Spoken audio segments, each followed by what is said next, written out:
سلام، فانی هستم از کرگری. امروز اومدیم با یه ویدیو دیگه. امیدوارم که تا الان ویدیو قبلیمون رو دیده باشین که در زمینه اسکیل ها صحبت کردیم. نمیتونم بگم مفصل در مورد صحبت کردیم، اما خب مقدمه‌شو شروع کردیم. امروز گفتیم یه ویدیو جدیدی بگیریم و به صورت مفصل در مورد اسکیل ها صحبت کنیم، چون واقعا حداقل دغدغه من که هست، میدونم که دغدغه خیلی‌های دیگه هم هست. ممنون میشم که اگه این ویدیو براتون جذابه همین الان لایک رو بزنید، همین الان سابسکرایب کنید، این ویدیو رو برای بقیه هم شیر کنید، بفرستید. قطعا که به ما روحیه میدید که این مسیر رو ادامه بدیم. ممنون. من فرمون رو مجدد میدم دست شما. خانم، ما دفعه پیش صحبت از این کردیم که مهارت ها خیلی مهمتر از عناوین شغلیه، یعنی اسکیل ها خیلی مهمتر از تایتل هاست. حالا اینجا سوال پیش میاد که گفتیم که آقای راننده تاکسی هست که میگه آقا تاکسی میرونه ولی فقط مثلا بلد تو خیابونا برونه، یکی از نمیتونه تعمیرات ماشین هم بکنه. بعدش اینجایا معمولا میپرسن که مثلا این که میگی تو من تو خیابونا میتونم، خیابون شلوغم میتونم برونم، تو مثلا تهران بودم، از 0 تا 10 این مهارت در چه حده؟ باید شما توانایی رو داشته باشی. یا میگی آقا بلدم ماشین رو تعمیر کنم، از 0 تا 10 چقدر مهارته؟ باید یه ایده‌ای خودت داشته باشی که بتونی بگی. و من دیدم یه جاهایی تو بعضی رزومات تو ایران ظاهرا خیلی مد شده که میان 5 تا جعبه میذارن و مثلا میگن که مهارت زبان انگلیسی ریدینگ، بعد مثلا 3 تاشو رنگشو عوض میکنن که یعنی میگن 3 از 5، یا 4 تاشو عوض میکنن یا فلان. ولی خیلی مهمه، چون تو این دنیا ما میخوایم همه چی رو عددی بفهمیم، یعنی با تبدیل به عدد کردن خیلی چیزا بهتر میشه فهمید. به قول اینا میگن کوانتیفای کردن، بشه به یه چیزی به عدد برسیم. خب حالا ما میخوایم این کارو بکنیم. ما میخوایم ببینیم چطور میتونیم تشخیص بدیم ما اون سطح مهارتمون چقدر. مثلا شما میگی که من خورش فسنجون بلدم درست کنم. من میخوام بگم 4 یا 5 لول داره، 4 یا 5 سطح داره که ببینم شما در چه سطحی هستی. این همون مثال خورش فسنجون معروفه؟ بله، همون فسنجون معروفه. خب من اول میگم خانم پانی، شما گفتید خورش فسنجون درست کنین، لطفاً برین برای 5 نفر خورش فسنجون درست کنین بیاین. بعدش شما میری و این کار میکنین. این بالاترین سطح چیزه که شما دقیقاً میدونید. البته شما اگه مدیر باشی یه سطح بالاتر هم هست که یعنی باید بفهمی که کی باید خورش فسنجون درست بشه. ولی حالا فرض کنیم که از سطح مدیر اومده سطح کسی که دوئره به اصطلاح، انجام دهنده کار. من به شما میگم برو این کارو بکن بیا، و شما میری اگه در اون بالاترین سطح باشی. ممکنه من به شما میگم که خانم پانی برو فسنجون درست کن، این دفعه شما میگی رسیپیشو من نمیدونم، این رسیپیشو میدم، بعد میری درست میکنی. این یه لول پایین‌تره ولی بازم اوکیه که با یه رسیپی دادم و رفتی درست کردی. قسمت سوم هست که باز بهتون میگم فسنجون درست کن، باز میگی رسیپی، میگم عزیز دلم این رسیپی. میری اونجا مثلا یه برس کفش برمی‌داری میگی با این باید هم بزنم، بعد میگم که نه، بعد میرم یه سری ابزارم در میارم میگم که با این ابزار باید درست کنی. این شد لول 3. لول 4 هست که بهت میگم فسنجون درست کن، رسیپی که نمیدونی، ابزارم که بلد نیستی. ابزارم میدم همینجوری چارچنگولی وایسادی، میگی چی کار باید بکنم؟ میگم که بیا بریم با هم فسنجون رو درست بکنیم. میریم با هم اینو میریزیم، ببین حالا روغن میریزیم، حالا این میریزیم، اون میریزیم، با هم درست میکنیم. اینم یه لول. همینجور لولا داره بد و بدتر.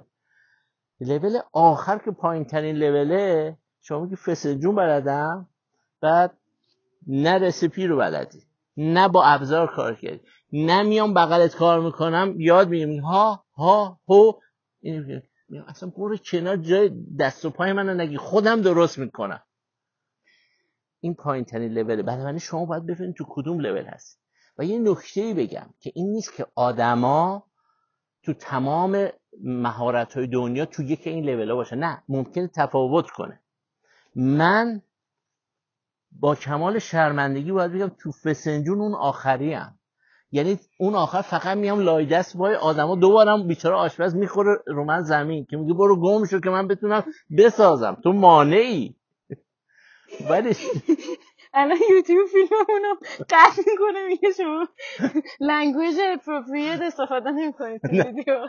ولی توی زمینه دیگه، شاید تو حرفه خودم مثلا تو چه میدونم طراحی یه بطری آب اولی باشم، شاید تو طراحی مثلا سطل آشغال سومین لول باشم، شاید تو چمن زدن لول 4 باشم.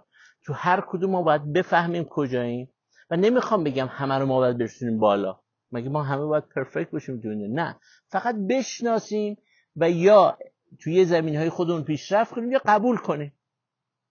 یعنی من تا وقتی که یکی غذا میذاره تو دهنم، من تو خورش فسنجون پایین قرار میگیرم و هپی هم از وضعیت خودم. ولی یه دفعه افتادم تو چی، یه دفعه مهمون اومد گفتش که آقا من فسنجون میخوام، نه درست فسنجون نکنی به تیربار میبندمت، اون وقت احتمالا بدو میرم یاد خواهم گرفت. حالا من سوالم از شما اینه که شما اولا بگین در زمینه فسنجون شما تو چه لولی هستین؟ من فسنجون جزو مورد علاقه ترین فیوریت ترینم. میدونین آخه من فارسی خیلی کم فارسی خیلی کم فارسی کم. اوکی. خیلی دوست دارم فسنجونو، اما چند باری که درست کردم اصلا نتونستم بخورمش. آها. یعنی به عنوان غذای دام هم نمیشد استفاده؟ چرا، در حد همون غذای دام. خب بازم اینم خودش یه پیشرفته. در همون حد بود. بعد مامانم یه رسیپی بهم یاد داد که رسیپی رو الان دارم، اما هیچ وقت از اون وقت که رسیپی رو دارم دیگه تا حالا درست نکردم. جزو کدوم مرحله میشم الان؟ رسیپی داره ولی درست نمیکنه. این اصلا گونه جدیدیه. آها نه، من الان گونه‌شو میگم. شما همون لول 5این. اوکی. ولی دارین به قول اینا گوفینگ اراوند می‌کنین، خودتون رو نشون می‌خواید بدین که نه من لول بالاتریم. آها اوکی. اینم یه تخصصیه ها، یعنی شما تو شرکت هیچی بلد نباشه اون فکر کنن که بلدی. خوبه، راضیم از خودم. آره این خیلی جالب بود. یعنی ما یه مفهوم جدیدی اینجا توسعه پیدا کردیم. ویدیو بعدی اینو How to goofing around. چطور تو شرکت همینجور راه بریم، هیچ کار مفیدی هم نکنیم و آدمو فکر کنن آدم مهمی هستیم. ما خیلی خفنیم. آره ما اینجوریم. من تو کلاس هم همینجوریم. من فکر می‌کنم که وای من چه آدم مخیم تو مثلا معلمی و زبان و اینا، ولی همینطورم گوفینگ اراوند. خب این راجع به فسنجون بود. حالا مثلا من میخوام راجع به این مفهوم صحبت کنم که آدما احتمالاً نیست که تو تمام زمینه‌ها تو یه لول باشن. آیا لولی هست که شما بگین آقا من تاپم توی غذا، مثلا غذا پختن، یه هم چیزی هست؟ نسبت به خودم فکر میکنم قیمه رو خیلی خوب درست میکنم. آره یعنی میخوام میگم هیچ کی نه رسیپی بهتون میده نه به مامان جان زنگ میزنی؟ نه خودم درست میکنم و اتفاقا امروز هم خورش قیمه قراره بهتون بدم. آره اتفاقا من میخواستم بگم من همینجوری حرفای وربالی رو قبول نمیکنم. آره باید یه جوری اثبات، یعنی به قول اینا میگن دمانستریت باید استرس گرفتم. ول کنید امروز زنگ بزنم بیرون یه چیزی سفارش بده. آره ولی در کل همونجوری که تو ویدیو قبلی هم گفتم به نظرم پیدا کردن استعداد خیلی سخته، اما پیرو اون ویدیو قبلی من حالا یادم رفت توش بگم اینو، اما من خودم یه زمانی خیلی استراگل میکردم. خیلی سختم بود و واقعا سوالم این بود که الان استعداد من چیه، من اصلا چی باید بنویسم تو رزومم، من اصلا کاری بلد نیستم. و یه چیزی که خیلی به من کمک کرد، البته من رفتم تو چت جی پی تی و مشکلمو بهش مطرح کردم. چت جی پی تی گفت ام ساری و ببخشید که اینو میشنم و اینا، اما شما میتونید از سایت ام بی تی استفاده کنید و میتونه برای شروع خوب باشه، فقط برای شروع، نه که الان برم تو این سایت بگه وای شما استعدادت اینه فلانه بیساره بهمانه، اما حداقل باعث میشه که یه ذره خودتو میتونی یه ذره بیشتر بشناسی، شاید با شناخت خودت بتونی یه ذره استعدادتو بکشی بیرون. قطعاً که باید زمان بگذره، قطعاً باید بری تجربه کاریای مختلف داشته باشی، تو زمینه مختلف کار کنی تا بفهمی واقعا استعدادت چیه. اما MBTI میتونه یه شروع خوب باشه. درست. حالا من یه چیزی میخوام بگم. اونم اینه که مثلا حالا شما میخوام بگی من انگلیسی، چه مگس عجیبی بود، میخوایم بگین تو انگلیسی من ریدینگم خوبه و شما اومدین توی یه مصاحبه ببخشید کامپرنشن هم خوبه، یعنی ریدینگ میخوام بگم میخونم و میفهمم.